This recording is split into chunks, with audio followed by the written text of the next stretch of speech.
Our Region's Business is sponsored by PNC for the achiever in you. Our Region's Business. Innovation, transformation, momentum. Improving our communities and driving technologies that will shape our region for generations. The collaboration that brings vitality, prosperity, and life to living. Stay with us for the coming half hour as we examine in depth our region's business. Now, here's your host, Bill Flanagan. Today on Our Region's Business, hiring heroes, how you can help put returning veterans to work. Plus, connecting minority-owned businesses to opportunity, companies that are walking the walk. But first, the building trades need a few good men and women. Actually, they need more than a few. Despite a soft economy in most of the country, the trades are gearing up for one of their biggest apprenticeship classes in recent years. Jason Finke is back with us. He's Executive Director of the Builders Guild of Western Pennsylvania. Welcome. Good to see you again. Good to see you, Bill. For folks who don't know the Builders Guild, what are you all about? Well, we're a labor management organization. We represent virtually all the local building trade unions, and there's really 17 of those. And then we also represent the contractor associations whose members choose to use union construction for their training and hiring needs, quite frankly. And training a big part of this whole dynamic between the contractors as well as the unions, right? Very much so. You know, we have 17 joint apprenticeship schools here in Western Pennsylvania, which most people don't know anything about. But if you notice, I didn't call them union apprenticeship schools because they are paid for solely by the unions and their contractors. So when contractors need manpower, they want trained manpower, they're willing to invest in it. And again, we have these 17 schools that are just wonderful. Wow, and looking for more apprentices for these new classes that are going to start up this spring, right? Yes, every year we take in the number of apprentices based on anticipated work. Because the 17 schools we have, I mean, they're 4-year, on the average 4-year programs. Some are 3, some take 5 years basically to get through, but on the average they're 4-year programs. It's based on a certain number of hours of classroom, and then most of it is on the job training. So we'll do an estimate of how much work we're going to have in the coming year, how many apprentices we'll take in as a result. So in the last couple of years, the economy's been down a little bit, and we've taken in roughly 450, 400 to 500 apprentices.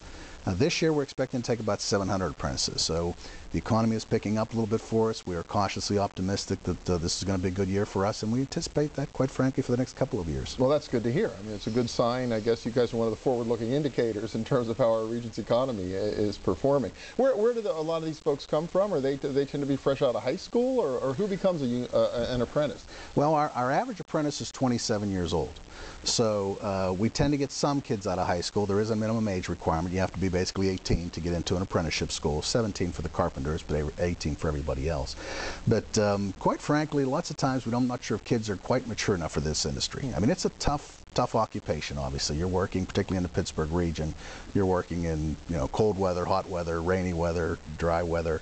And sometimes kids today, they want to immediately have that immediate gratification. If they don't like it, nice indoor jobs, not all that eager to be out in the snow or whatever, the rain. Yeah. And it doesn't work that way. So we're looking for someone who really is looking to do this for a career, not just for a job, because there is so much training involved.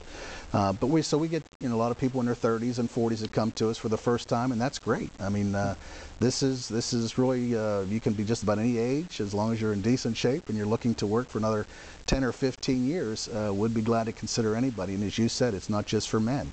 We're trying to get more and more women into the trades. About 2% of our 2% right now. A lot of room to grow on that side. Then, right? It's tough, but you'd be surprised. I mean, we have women roofers, we have women iron workers, women cement masons. I mean, careers that a lot of women just wouldn't even think about. But all of a sudden, they take a look at them and they realize that, you know what, there's some heavy lifting. If I can't do it, that's why we have equipment today. And it's really not the barrier that it has been in the past for women. So they really need to think about this as a potential career. Is the demand pretty even across all the different trades, or are some more in demand than others? Well, probably the largest of the trades are the carpenters. The operating engineers, heavy equipment operators is one of the building trades. That's been extremely popular recently, and some of that is because of this Marcellus shale work that's going on. Quite frankly, last year we probably wish we had taken in a few more apprentices in our operators classes, because we almost had a shortage. I mean, they're basically 100% employed right now, so they'll be increasing their numbers a little bit this year.